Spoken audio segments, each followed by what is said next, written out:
Our Across the Aisle segment tonight, O.J. Simpson will be released from prison on parole, possibly as soon as this coming Monday. Simpson has spent the last 9 years in prison after his armed robbery conviction in 2008. Contrary to popular belief, his stint in prison had nothing whatsoever to do with the death of Nicole Brown, or so the court says. With me now, attorney and Democratic strategist Adam Sostrin. Adam, good to see you. Liz, great to be here. All right, Adam, weigh in on this. It could come as soon as Monday that O.J. Simpson is a free man. What do you think? Right. I mean, you know, as close as October 1st, he could be getting out. Well, certainly he qualified for parole. He met the factors that were required from the state of Nevada. So to me, it was no surprise that he was paroled. And of course, him being in prison custody, as you stated earlier, has nothing at all to do, well, it's supposed to have nothing at all to do, of course, with the murders of Nicole Brown Simpson, Ron Goldman. But a lot of people feel that the judge in Nevada was punishing O.J. for the conduct of what he was acquitted for in California on the criminal case. Right, and that's the part that I want to dive into here, because I mean, I can see that. It seemed like, I don't know the sentencing guidelines for this type of crime the same way you do, but it seems like, especially popular opinion, that does sway judges sometimes, and it seems like this judge might have been trying to exact justice when she thought there was a miscarriage of justice in the first trial. Well, the interesting part of it, and a lot of people picked up on it, was the fact that at least there was a civil judgment, right, where O.J. was found guilty. He wasn't in the criminal case, but in the civil case he was.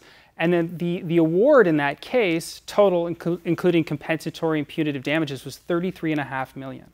So the court in Nevada sentences O.J. to 33.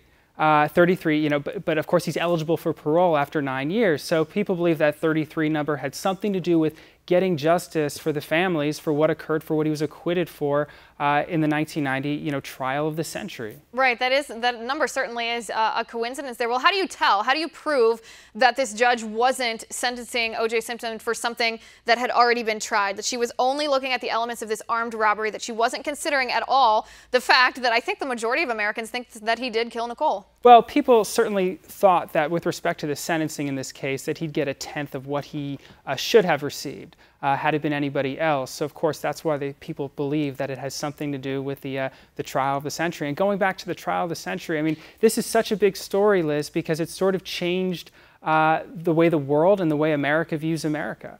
We've never had a trial like this before. It was 11 months, and if you can believe it, I think there was about 126 witnesses. Something that's never been heard of really before. And a lot of it, also a big fact that has made it so important, is race relations in Los Angeles. Race relations, the African American community, the LAPD, and you know, the O.J. case happened you know, right after the acquittal of those officers. You know, right before, the year before. So no one understood. Even the President of the United States came down, Herbert Walker Bush, and says, "I don't understand this verdict. I don't understand this acquittal." So things had gotten so bad in L.A. that a lot of people feel that despite what they believe O.J. did, you know, although he was acquitted, despite what he did, they didn't want him to be found guilty. They wanted him to be found not guilty because this would be a win. Right, they wanted him to be not guilty, but that shouldn't factor into whether or not he was found guilty. Let me ask you, I mean, you're an attorney. You've clearly done research on this case. When you look at this case, when you look at the witnesses, when you look at the final ruling of this, do you feel that justice was exacted, or do you feel that this was a miscarriage of justice? Well, it's interesting that the jurors only deliberated for several hours in the criminal case. In the civil case, they deliberated for several days. There were mistakes that the prosecution made, and often what happens in jury trials is jurors sort of get caught up following things that they shouldn't be paying attention to. You know, one of them being that Mark Furman was a well-known racist, and it was a mistake for the prosecutor to put Mr. Furman up on the stand to testify.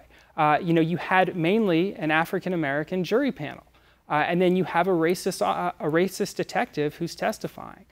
And the defense was able to raise some doubt with respect to, there was a glove that was found at the Simpson home. It had a certain preservative in it. That is something that's only really used at crime labs, or that's at least what people were led to believe, the jurors were led to believe during the cross-examination and direct examination of their witness. So basically you're saying it could have been mistakes on the part of the prosecution versus a miscarriage of justice. It's interesting. It's one of those things, it's kind of interesting that we're never really going to have the answer, I don't think, to this case. Last question, Adam, before we go. When OJ is released, possibly on Monday, like I mentioned, should President Trump tweet about it? Well, President Trump tweets about everything else, so I think I would be surprised if we don't hear from him. Well, there you go. We'll have to wait and see. Adam, thanks for coming on the show. I appreciate it. Thanks for having me.